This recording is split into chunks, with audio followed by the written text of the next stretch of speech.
Hi guys, welcome to HardReset.Info channel. Today I want to show you how clear up cache and data on your XIAOMI 14T Pro.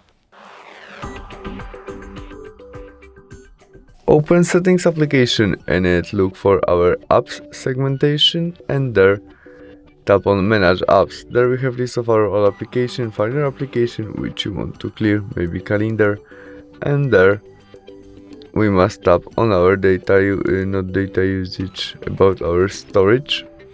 In it we can clear only data or clear all data or clear cache. To clear cache we press clear cache and confirm it by OK, but to clear all data we click on that and choose all data and confirm by OK, in the same style as cache.